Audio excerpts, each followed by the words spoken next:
Hello, everyone, and good morning. Welcome to our live feed update for March 5th. I'm your host, Taran Armstrong, and with me today is Scally. How you doing, Scally? Hello, Taran. I am good. I am excited for this new cast, new season. Once you threw me this olive branch, I wanted to make sure that I took it very quickly and got back to you. Don't you turn down my olive branches. No, I would never. I would, prompt responses only on the olive branches. What if you don't like olives? The branch itself could probably make a nice decoration. I feel like it's kind of an insult if you know somebody doesn't like olives and you're like, here's an olive branch. Not an olive guy, but I will pretend to be for the sake of this.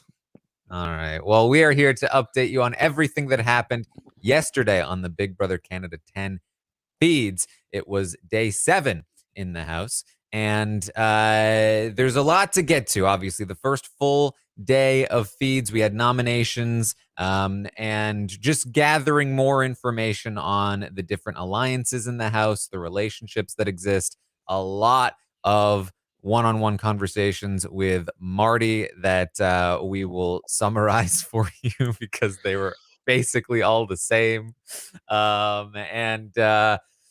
We'll see where we go from here, but we'll get into it all here, Scally. Oh yeah, I cannot wait to be summarizing some of these conversations because, as you said, a lot has been revealed in the first full day. Yes. So Marty is our HOH. And throughout the day, as I said, Marty is going to be speaking with people. I mean, this is for like a good bulk of the day. Normally I look forward to the HOH one-on-ones because it's a great opportunity for the HOH to sort of get information from the people that they're talking to.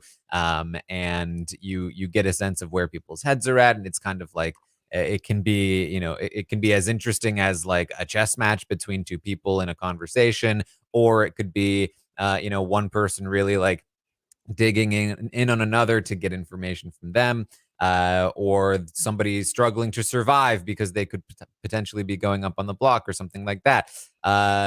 Marty is going to talk a lot about making good TV, but his conversations are extremely dull. Yeah, Marty himself is not really bringing it. I think he kind of backs into some good TV and gets pretty excited about it, which we'll see later. But Marty himself is just kind of same conversation over and over, going to be pretty direct with people here. Yes, and that's because, sort of like, Kyland before him, he has one thing he's going to, like, say, like, one speech he's going to say to every person. And this is, like, this should never be your strategy as an HOA. You should always be talking to, like, you can have a message that you want to send to people, but then you should actually talk to them so that you can actually hear what they have to say instead of just giving up all of your information. So Marty is going to say, and because the thing is, this conversation takes like upwards of like over a half hour for every person to get through Marty's whole thing. And so his whole thing is that, look, I really, really wanted to target Stephanie. I really wanted to target her. I don't trust her. I think she's a big threat. Did you see how well she did in that HOH competition? But unfortunately, rookie mistake. I made a deal with her up there because I didn't trust her. I made a deal with her during the HOH competition. And so now I can't do anything. I can't nominate her. I can't backdoor her. She's going to be completely safe this week. Oof, what an idiot I am. But that's just the way that I am. I have to stick to my word. And that's the way that I'm going to play this game for the first half of it. Then in the second half of it, I'm going to lie and stuff because it's Big Brother. And hopefully nobody he literally says this out loud at one point. Hopefully nobody remembers I said that. And then in the second half of the game, they're like, oh, remember when you said you were going to lie to me? So hopefully that doesn't happen. But for this first half of the game, he really needs to stick to his word and not target the people that he really doesn't trust. Yeah, it's not ideal, that's for sure. You don't want to be broadcasting what you're going to be changing up your strategy to later in the season. But even now, where like, yeah, I don't think that Marty should be breaking the Stephanie deal in week one, despite not having the best relationship. But he also should not be telling everyone, including basically Stephanie, about how, yeah, I don't trust her, and this we do like 1 week deal will not go beyond this week if Stephanie wins HOH next week. Like she's probably just going to target me anyway. So Marty is really not getting anything out of it. Yes. And so now when he says to most people that he wants to target Stephanie, most people are saying you should. You, why aren't you? Please do that. Most people want him to target Stephanie. I mean, obviously most people want him to target Jessica, but he's already made it very clear he's not targeting them. And so when he seemingly opens the door to be like, yeah, I really hate Stephanie. She's the worst. I don't trust her at all. She's a super big threat. They're like, then, eh? Do that. No, I can't. I made a deal. I made a deal. I can't do that. I'm a man of my word. Okay, but even like a renom, like surely your deal wasn't that detailed. Nope, couldn't do it. Told her she was safe. Can't do it. So Stephanie clearly pretty expendable to most people in this house. As they are all trying to get him to break this deal with her, but he does not do that. He does not break. He's not going to break the deal. And he also lets pretty much everybody know that because Stephanie is off the table as somebody that he would love to target, he only has a few more people that he is comfortable putting up on the block. Those people being Jay, JC, Jessica, Kevin. He really doesn't want to put up Jessica if he can help it. And so he is going to, and we talked about this yesterday during the update. In the morning, he's going to tell Jessica, I'm not going to put you up. It would be a disaster if my HOH was taking you out of the game. You are no threat to me. But if the veto is used, I'm going to have to put you up on the block. And Jessica's like, that's dumb. I will go home. You will have wasted your HOH. What is even the point of that? He's later going to give them the option of, well, would you prefer to go up immediately so that you can compete in the veto? And they were like, not really. And they continued to argue against him. Now, this does seem to change over the course of the day as more people do try to push him on to targeting Jessica. Marty seems to back further away from the idea of Jessica as a replacement nominee. And I do think that some of Jessica's arguments are landing with him as well. And by sort of the midpoint of the day, Marty has decided, you know what? Jessica's not going up on the block at all. Instead, it will be Kevin. Kevin will be the replacement nominee. Kevin is the one that will pretty much go home if the veto is used. And that's the new plan. Yeah, that's the one thing I will give Marty is when he sees everyone is coming up pitching Jessica immediately as he wins HOH, he's like, why would I do that then? So Marty recognizes properly that he does not need to be the one to target Jessica. Jessica, I will say, like, their direct approach like does not work with everyone. It seemed to have worked with Marty. By the end of their conversation, Jessica seemed to have gotten him to agree that they will not be the renom. I think that was only further strengthened by everyone else's pitches surrounding Jessica, but it was at first very much up in the air where, like you said, Marty, it's a complete disaster, but it is the third most likely scenario. So sorry. Yes. Now, when I say that Marty is telling everyone this same story about who he would love to target and who he plans to target, I do mean everyone because he is also telling, as I said, Jessica themselves that they were an option to go up on the block. He is going to tell Kevin that yes, I'm sorry, but you will be going up on the block if the veto is used. Kevin is not pleased about that, obviously. He will be telling JC and Jay that they are going up on the block. And he will even be telling Stephanie herself about how, yeah, I was definitely going to put you on the block, but then because I didn't trust you, I made that deal with you in the HOH, and I'm not going to go back on that. Mhm. And And Stephanie does kind of come away from this conversation feeling like, okay, maybe there's room to not be at each other's throats in the future. But even just this morning, her mom was telling Stephanie like, Marty's coming after you. You know that, right? Everybody knows that. He really wants to. It's so great to tell 5 people that you wish you could nominate them, not even before Veto is played, but before the nomination ceremony. Like, maybe, not like I don't generally, most people don't want to tell even 3 people. Like, I only want to escape with 2, but Marty is full force on 5 already. Yeah, and here's the thing, like I said, as an HOH, especially an early HOH, the goal should be to um, gather information from people and then use that information to build alliances, structures, anything that you can. You should be building in week 2.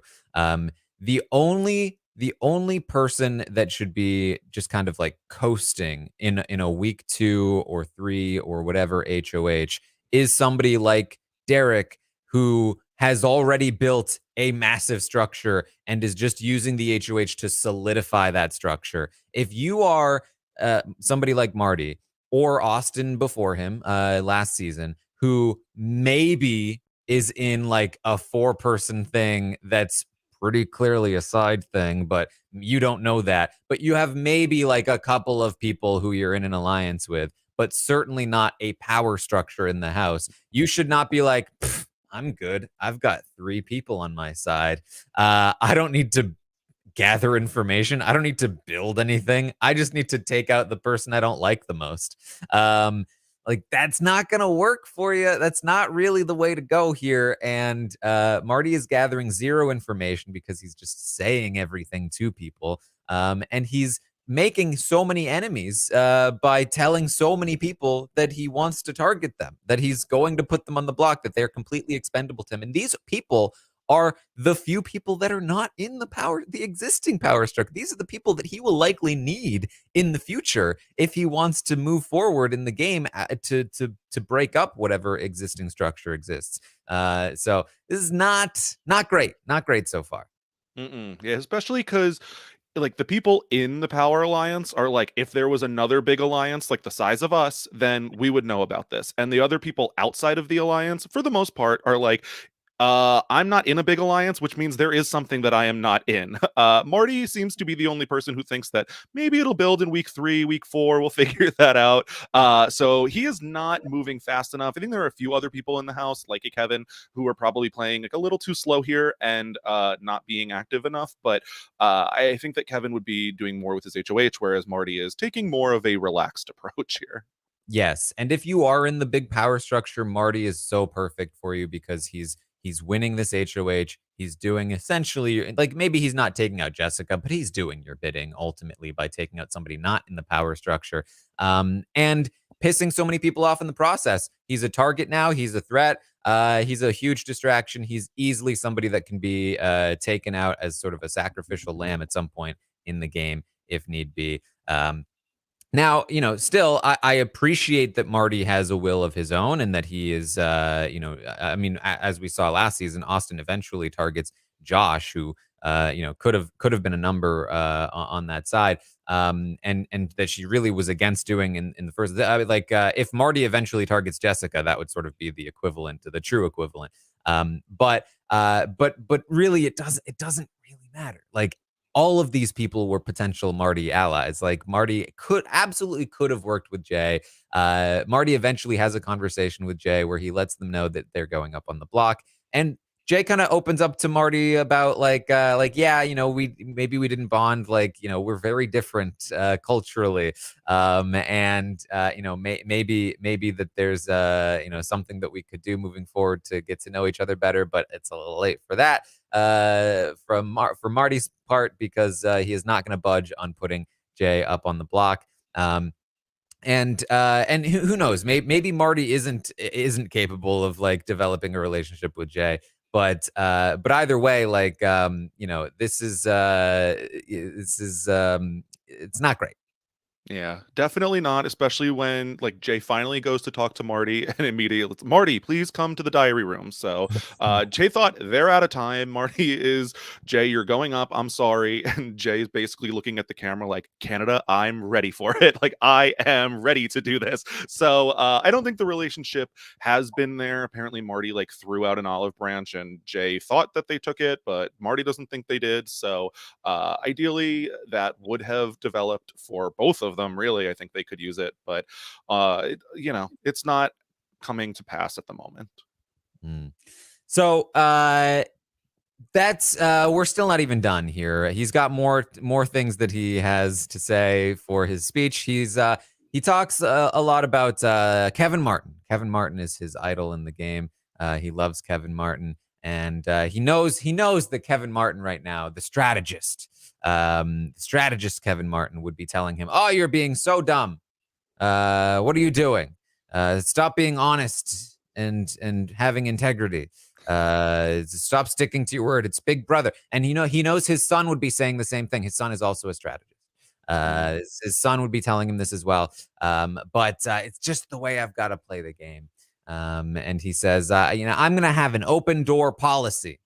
That's when I was a supervisor. That's what I did. I had a door stopper. I kept the door open all the time.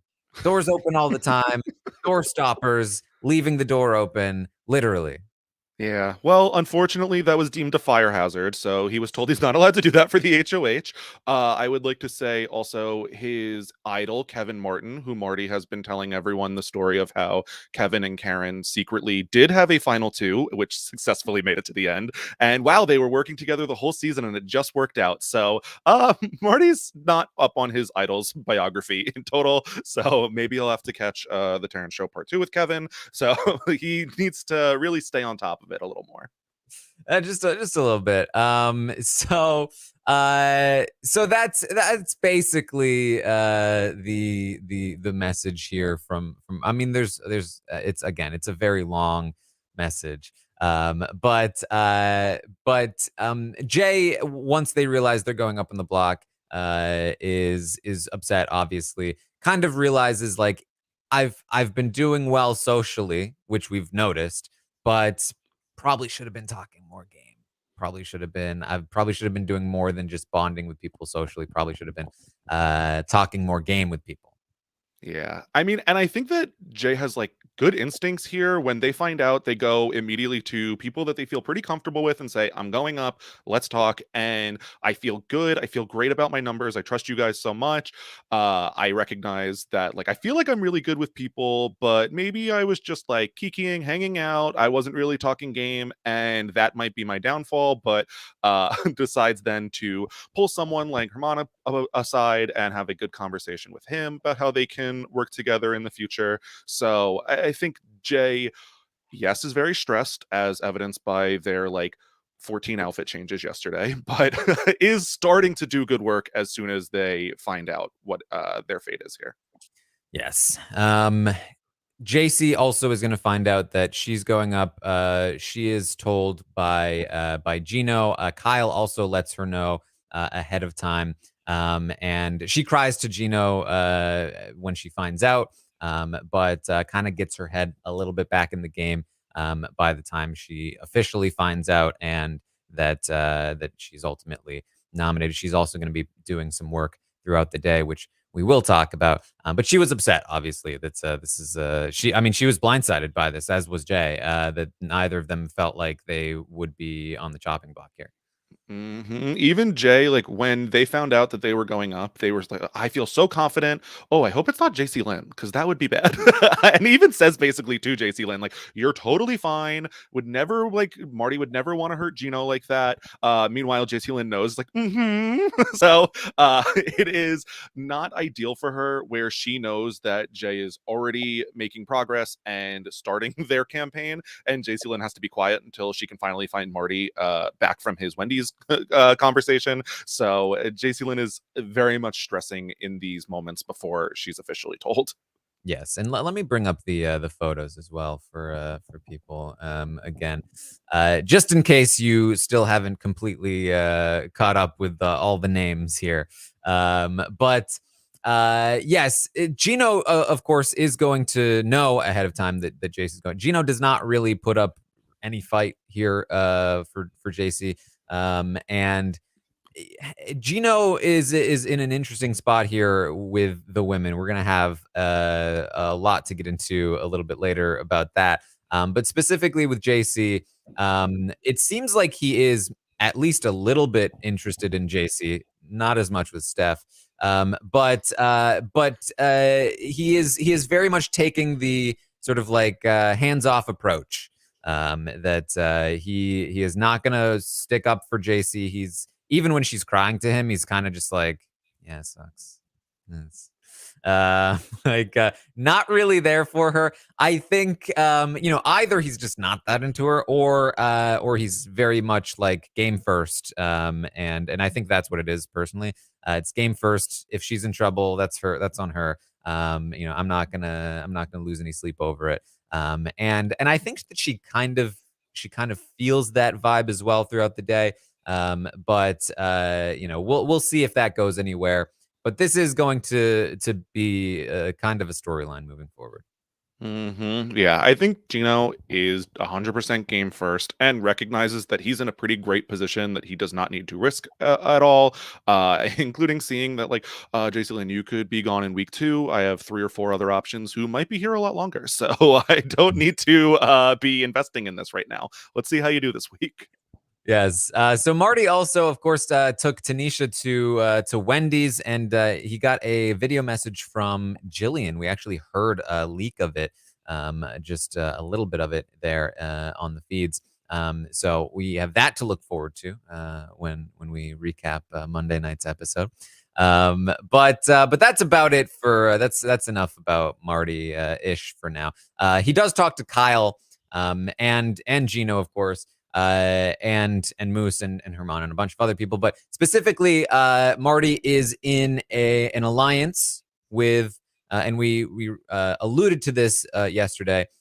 He's in a 4-person alliance with Kyle, Gino, and Moose. So the 4-person alliance here is Kyle, Moose, Gino, and Marty.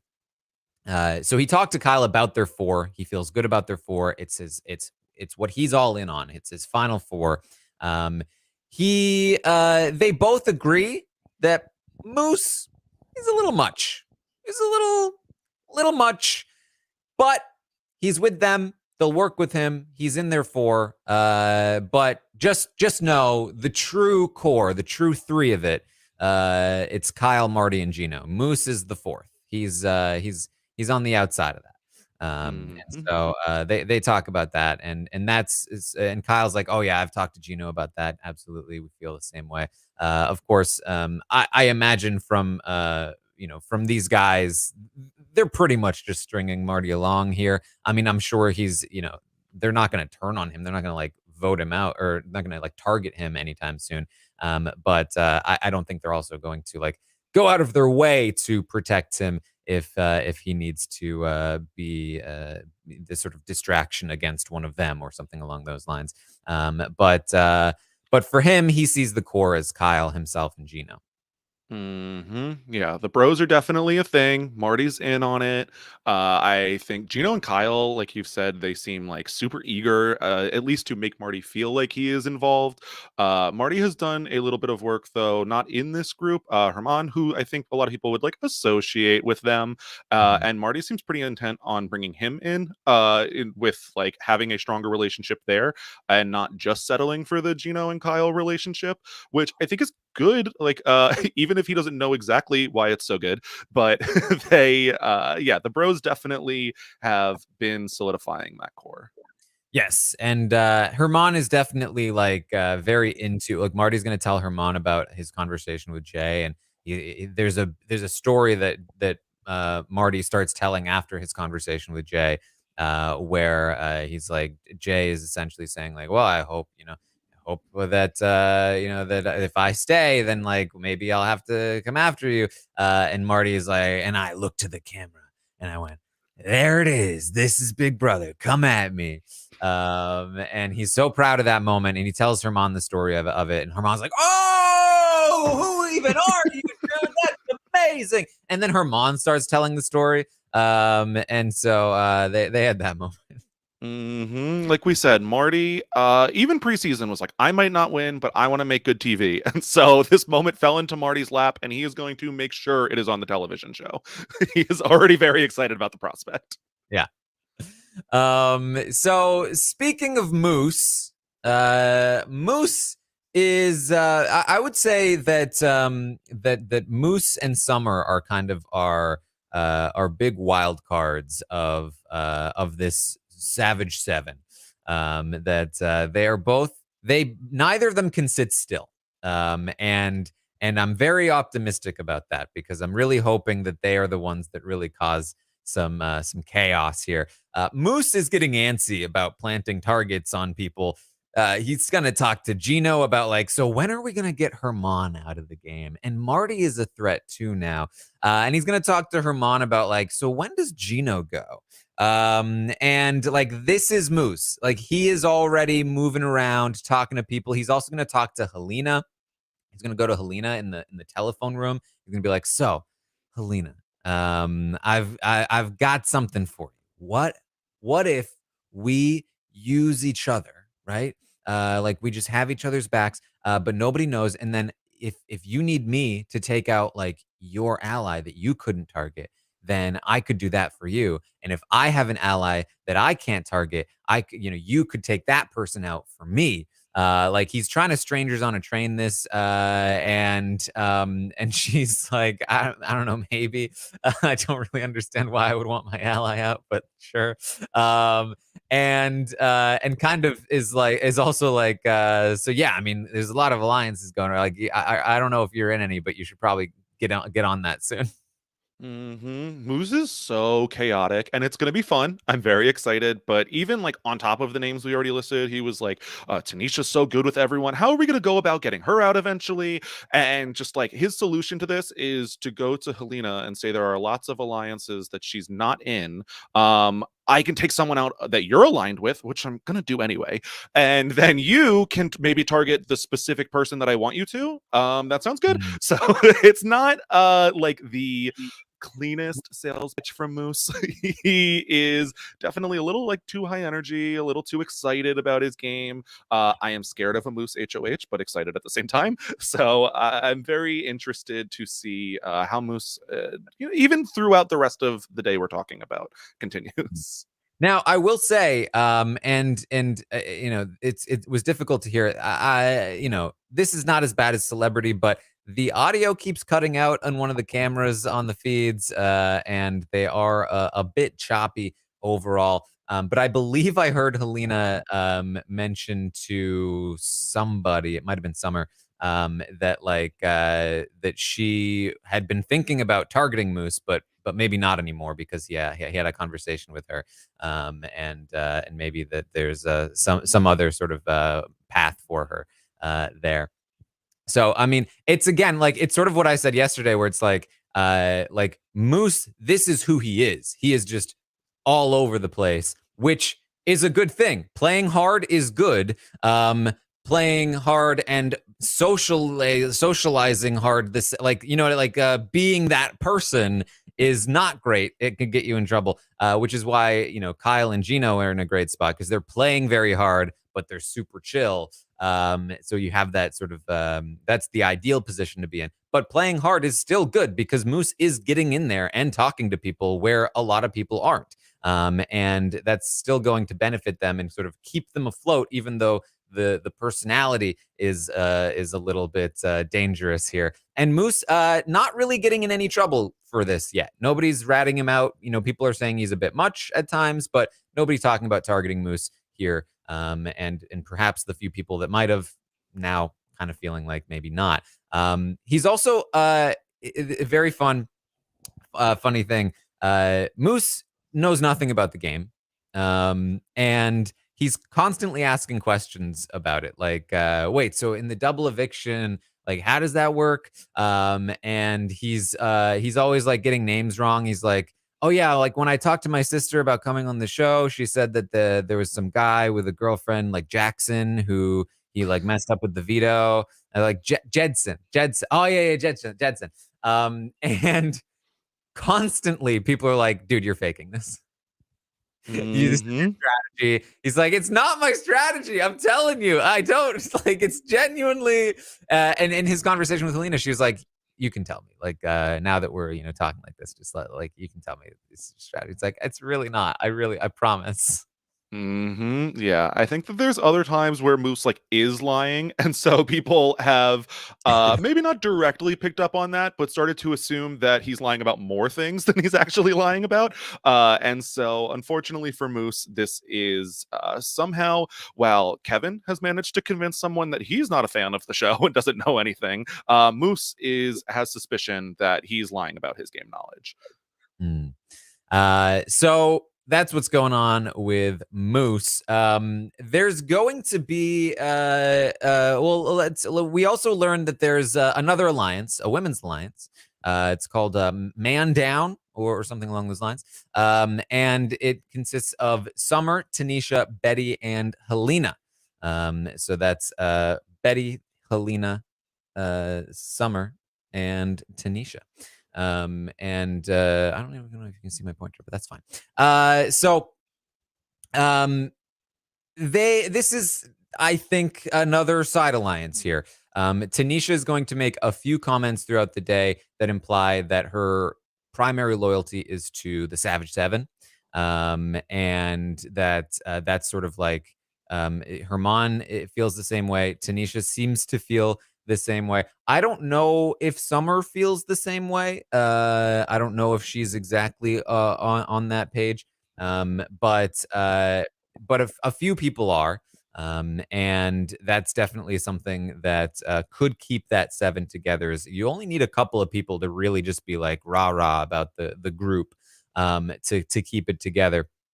But Betty and Helena are involved in something which is nice to see because up until this point, they've been fine socially. They've been like around, but haven't really gotten a sense of like where they were strategically.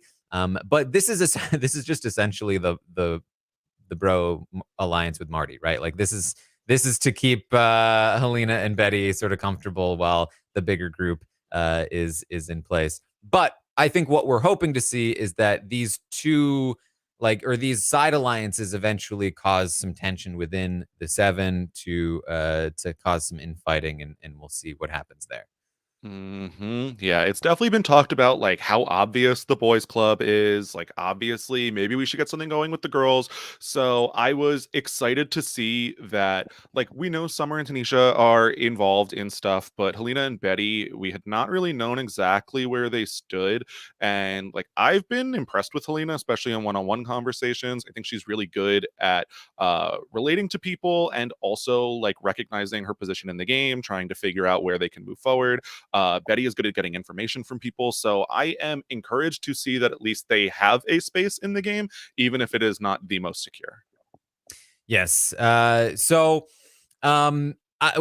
this knowledge, it really everybody like this is perhaps one of the biggest power structures we've ever seen. The problem is that there's not really one person directing it all. Which is usually going to make it more effective because they can sort of keep things organized. But the only people not in this overarching power structure, whether they're in the seven themselves or they're in some kind of branch out side alliance, it genuinely just Kevin and Jessica, and then Jay, right? Like Jay's not really in anything official either, which makes it all the more like Marty's managing to shoot just one of the three people, and if he doesn't get Jay, it's gonna be Kevin. And nobody's even really like pushing for that to happen. Like nobody's really doing much to make sure that happens.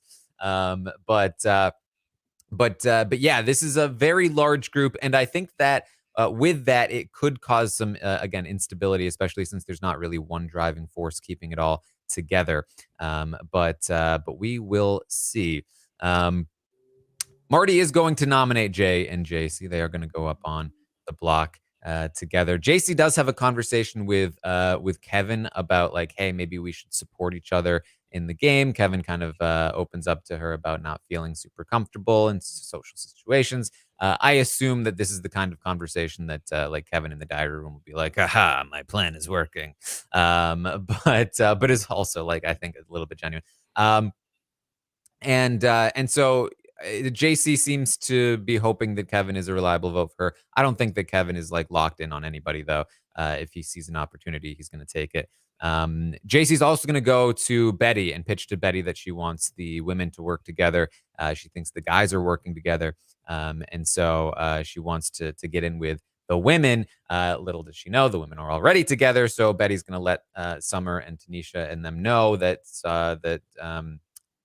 JC's thinking this, and they're kind of like, eh. Yeah. And I don't think Betty came away from this conversation feeling the best. I feel like she was No. really good in it. Like she's saying to Jacey-Lynne, like, oh, you're working with Stephanie, right? And JC's like, oh, like I might not be. And she's like, no, it's good if you are. Like, that's helpful for me. It would be a number to bring in. She's like, oh, okay, then I am. But it's not like ideal. I think it goes like pretty smoothly on the surface, but Betty comes away from it like getting information from Jacey-Lynne, but not really feeling that great about her in the long term.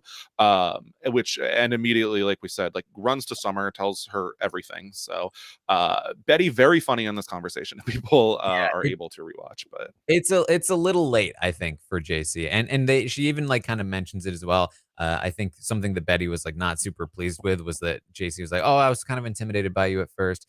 Just like, okay, that's great, that's great for you. So yeah, it did not go super well.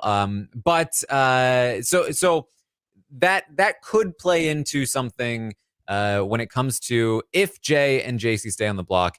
JC definitely seems to be the person that will stay for now. But there are some things, some things, some pieces in the game that could give reason to believe that things could be a little bit more fluid than that. And there's certainly plenty of time. So we'll get to that as well. Let's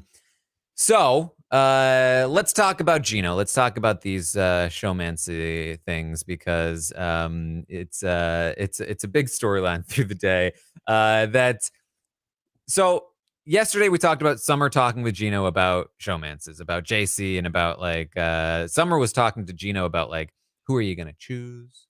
And she's like, I'm into the booty. So I think you should go here. She's trying to help him choose. It's very awkward.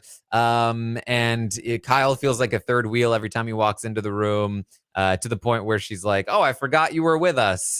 Do the sign." By the way, the sign, I've seen the actual GIF of the NBA player he points to the forearm, not the elbow, the forearm. That makes so much more sense. Anyway, I think Gino did it right, by the way. I think Tanisha and Kyle got it right. And then they're all doing it wrong in the house. So Summer is very into this whole, she just loves talking to Gino about showmances. And she's talking to Gino about the showmances. And she's talking about like which do you prefer? He's like, I don't really like Steph. Like Steph, she's always chasing me around. Like I don't know I don't know how to like get away from her. Like normally I would just just like ghost, but I can't. Like I'm in the house. There's nowhere I can go. And Summer really wants to help deflect for Gino. Oh, people are talking about your showman, so they're gonna pair you up. Oh, it's gonna be bad. And I don't really heard any of that other than from Summer, but he's like, "Oh, thank you for telling me that people are saying things because I guess I should be worried now." And she's like, "Don't worry, I'm gonna help deflect. I'm gonna get somebody. I'm gonna get one of the guys like Herman or Kyle to act like they're interested in the women, and then like maybe we can like fake a fight between you and Herman over JC, yeah, like something like that, and then I'm gonna fake a fight with Tanisha, right? Because people see me and her as too tight. So at some point I'm gonna fake a fight with Tanisha. That's gonna be a thing. He's gonna be like, but then you've told a few people that you're gonna do that, so like I'm going to know that it's fake. She's like, you're not going to know it's fake. Um, I can't wait till they get in an actual argument. No one believes that it's actually happening, because that yeah. will be like worst case scenario for Summer. And she's like, don't worry, don't worry. I've also talked to JC and Steph both about like not getting too close to you because they'll be a target. And he's like, oh, thank you for doing that. And so they're talking through all of this stuff. She then later goes to Herman and she makes this pitch to Herman. And we missed part of it. We missed the beginning of it. So unfortunately, we don't have like the full thing. And it's also like it doesn't always make a ton of sense, like who she's talking about and what the exact plan is. But the plan again, like seems to be something along the lines of like, hey, Herman, can you, like fake interest in JC or something to help Gino out, help get some of these women off his back, help get some of these showmancy things off of his back. And Herman is like, no, absolutely not. Are you serious? She's like, no, it's fine. It's fine. It's just like, it's just an idea that I had. And he's like, yeah, definitely not doing that. That's a really bad idea. And she's like, oh, that's fine. Yeah, I probably shouldn't have even said anything. And then he's like, oh, no, you should come to me with these ideas. Please come to me with these ideas when you have them. Please don't just do things by yourself. Please do come to me. It's totally fine that you came to me. It's a really bad idea, but I'm glad you came to me about it. And she's like, okay, so I'll just do my own thing. I'll do something myself about this whole showman's thing. I'll figure it out. He's like, okay, yeah, okay, you do that. You as long as it's just you can do that. Yeah, people thought Herman was going to be chaotic coming into the house, and here is Summer pitching chaos, and Herman is like, "No, I don't want any of this near me." Which, like, good instinct by Herman, not by Summer. Maybe to like set up the chaos somewhere else, but once she is involving herself in this, not great. So I think it's a little transparent. But Summer is gonna summer, and I'm gonna enjoy it. I think people also were kind of maybe like wishfully projecting that, like, oh, Summer is actually interested in Gino and Gino's interested in Summer. I am people, but it's a more exciting showmance. But it is, I don't think that's the case either. Yeah, I mean, I definitely see this, that the people are like, oh, Summer's doing all of this because she's trying to, clear the path, or like, I think somebody even said that in the chat. And that's certainly possible, but this could also just be Summer. I don't think we know her well enough to know if this, like, she could just be a gamer, right? And this is just an opportunity for her to be gamey, right? So we'll see. We'll see where all of that goes. But Tanisha does join the conversation as well, and Herman is like, "Yeah, she wanted me to do this." I was like, "No," and like he even had some logic, or like, why would we, potentially damage multiple people in R7 to protect one person in the 7? When the other people are two people outside of the 7, Steph and JC. Like, that's a good thing for us if they get targeted because of this. And and Summer was like, oh yeah, because like in Summer's mind, I think the Honey Bunch, like JC is part of the Honey Bunch, and didn't forgot that according to Herman, JC's not in the 7, and she even had to be reminded of like, oh yeah, the 7. What do we call that again? He's like, the Savage 7. It's like, yeah, Savage 7. Yeah, my total number one alliance. It is I stan. Yeah. No. Summer, a little forgetful here. Well, Tanisha joins them, and Tanisha's all about the 7, or at least that's what she's giving to Herman. And she's like, this is, I think, what you were referring to earlier when Tanisha was like, I mean, there's no way. There's only 8 other people in the house. They would all have to be in an alliance for them to outnumber us, and they're not. There's no way. We are the strength in this house. If we stick together, we're gonna run this thing. And she's right. That if they do stick together, they will run the thing. Yeah, I know people are already worried about a steamroll. The feeds have been on for 2 days. Like, calm down. We don't have no idea what happened in week one, to be frank. Like, we have the setup, but not exactly how it all went down. So things could be a lot messier than we even know at this point. And if you know, like we've said, with Moose, with Summer, with other personalities involved in this seven, I don't have a ton of faith in it staying at least a clean steamroll for sure.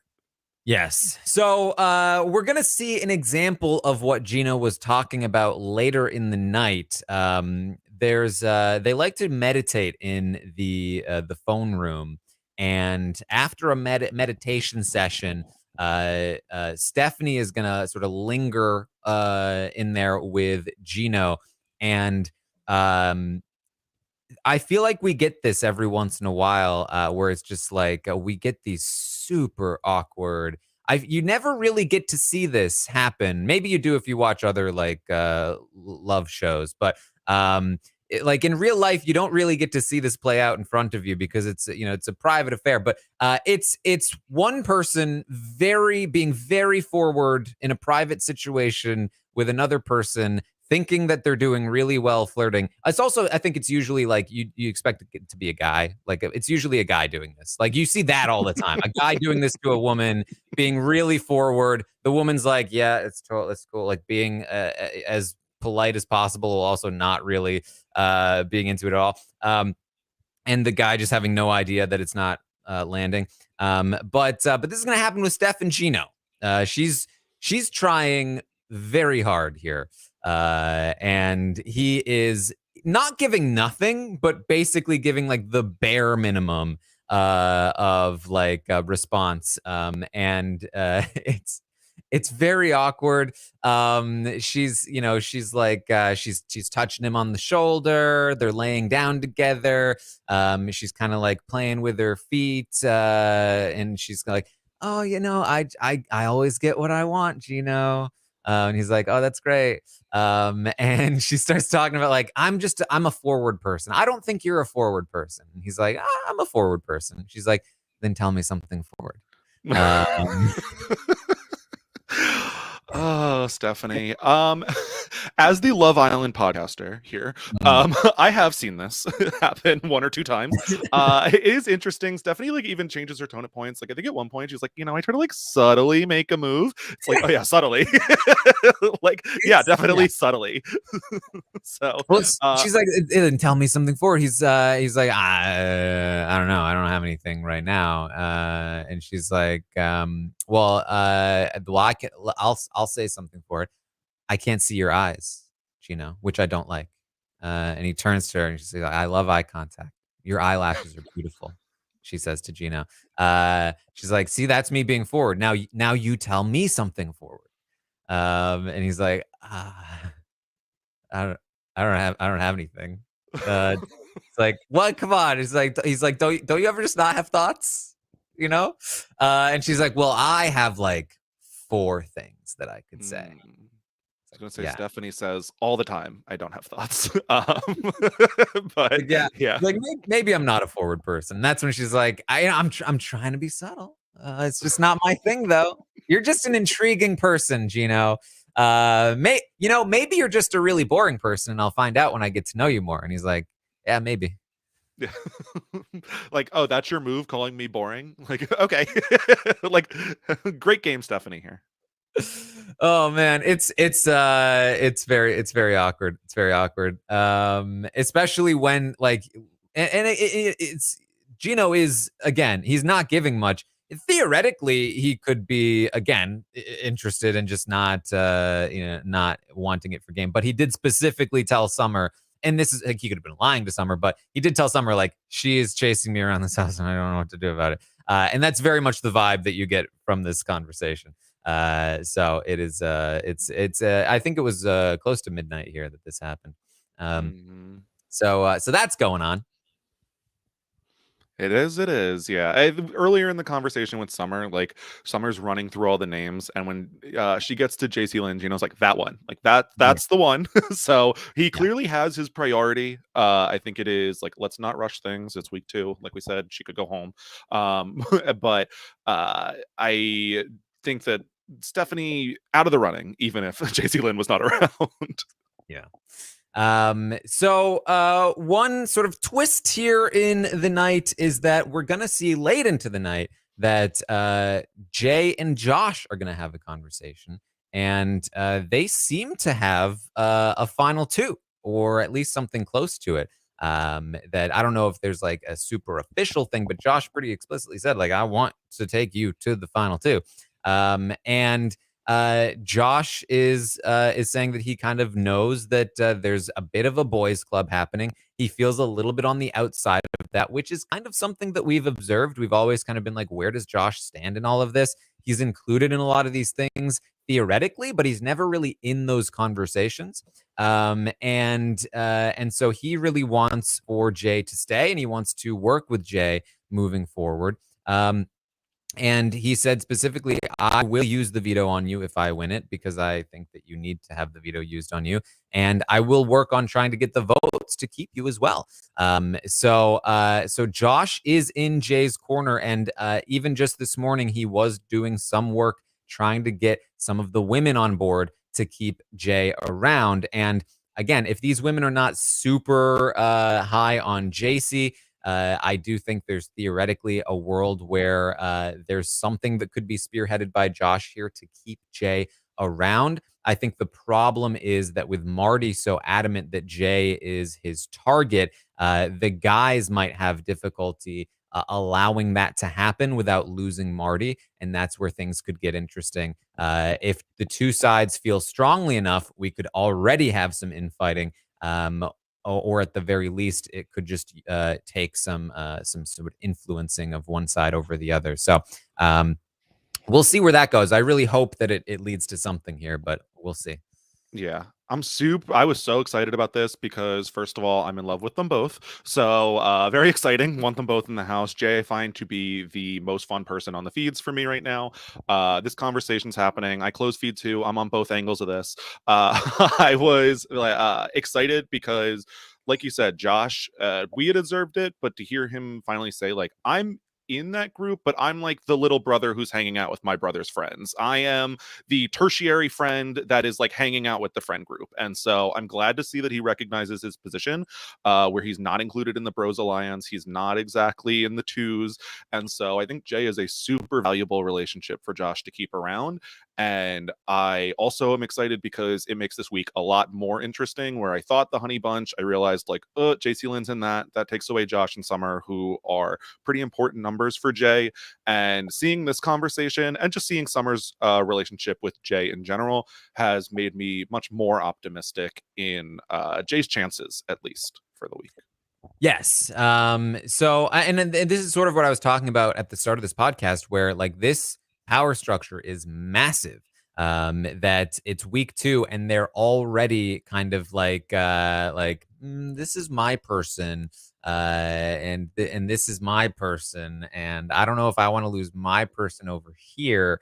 That again could be interesting. Now, I do think that JC has a big leg up here, being tied to Gino, being Marty's target, and also having this sort of like very loosely sort of tied together single person alliance.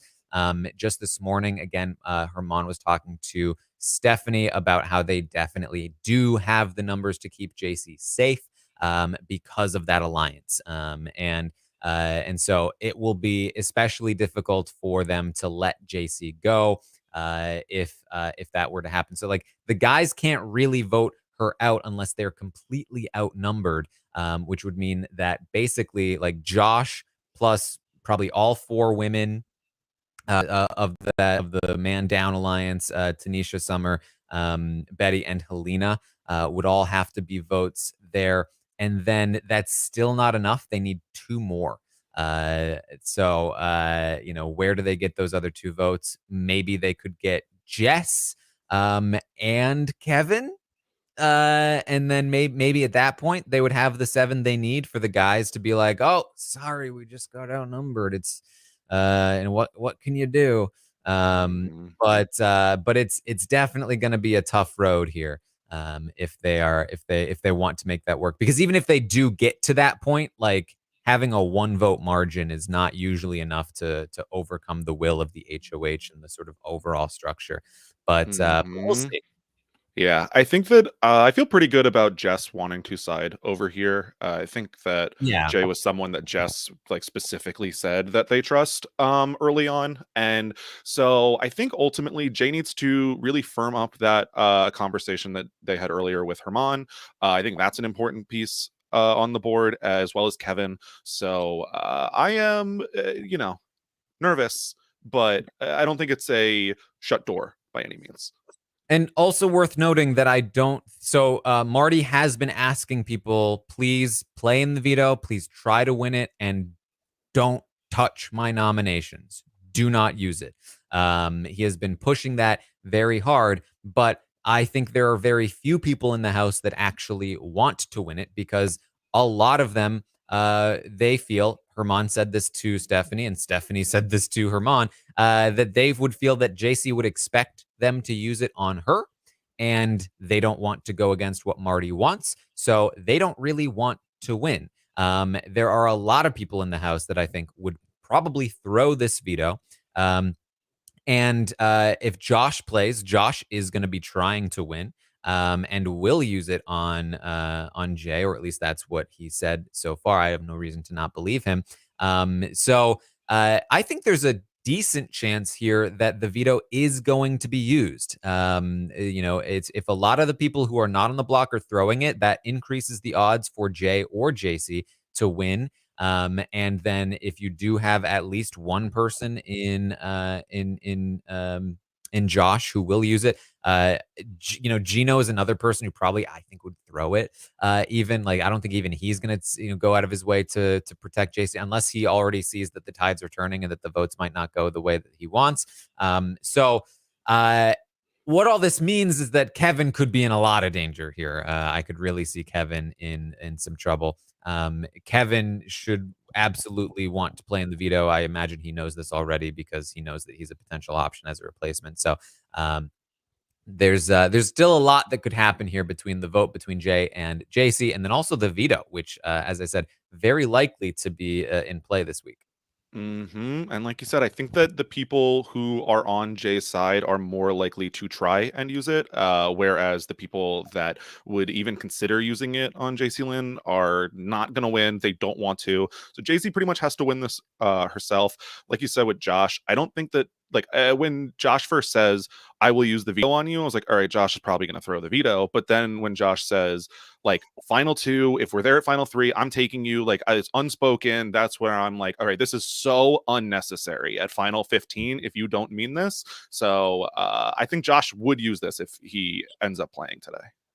Yeah, and I don't hate it from Josh. I think that Jay is probably very valuable to Josh's game if that's the position that he's in. Now, using the veto on Jay against the will of the House in week 2 would probably put him in a little bit of a tough position. It would certainly make them out to be a pair, which would not be ideal. I think the ideal scenario is that Jay wins it themselves, but still, I'm always of the mind that I would rather a person go ahead and just use do it. It might make you a target, it might put you in a weird place, but I'd rather you keep an ally than maintain the goodwill of the House. Mhm. And so I like that Jay is thinking along these lines, especially because I think a lot of players in Jay's position, or sorry, Josh's position. Josh is thinking along this. Too many J names.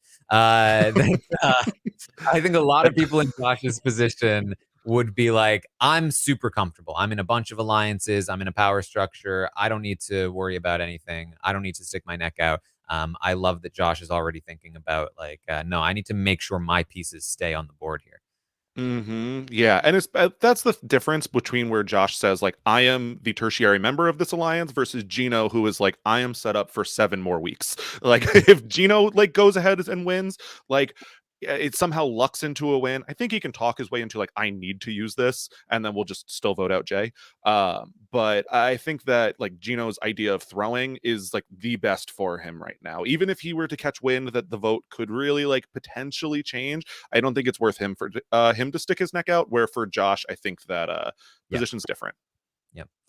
And that's pretty much what we've got. We've already seen a few things this morning, but we'll get to that tomorrow. Nothing too major, nothing that's going to change the status quo here. But there we go. That's again, lots of things we're trying to piece together still. This power structure is interesting because it is so big and fractured, and there's not really a core to it. It seems there's no stem here to keep everything in place. And I think that could be a very good thing. A lot of players with a lot of side things going on and a lot of self-interest happening as well. So we'll see where it all goes. Scally, anything else you wanted to bring up from yesterday?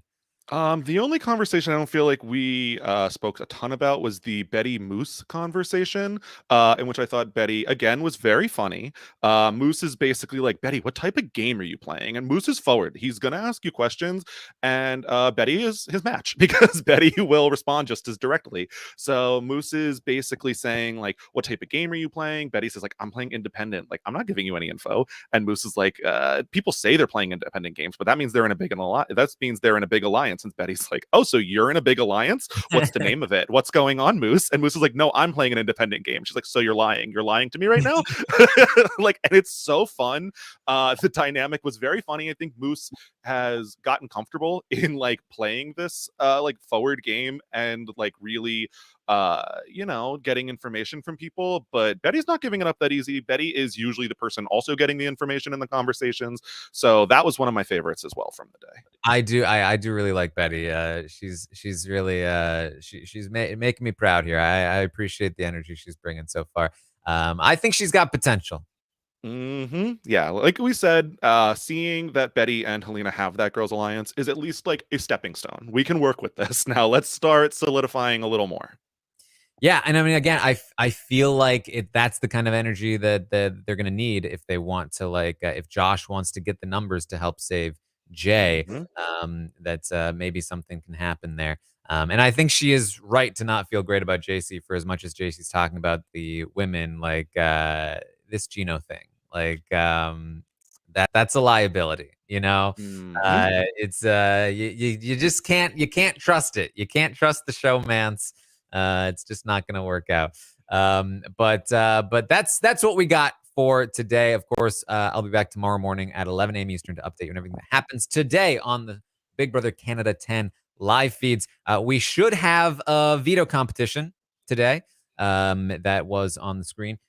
So we will have the results of that. Again, could completely change where we're going. If Kevin ends up on the block next to JC, I think it's a much more straightforward vote.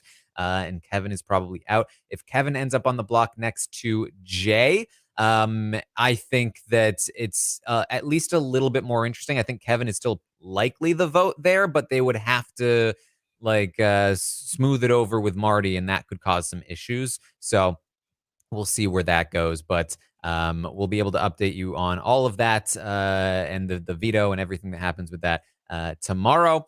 And then on Monday, we will be live after the episode to talk through everything we see on That's What They Got at Wendy's. And then Tuesday will be our first Talk Watch podcast. We'll talk through the week of feeds. Should be a good time.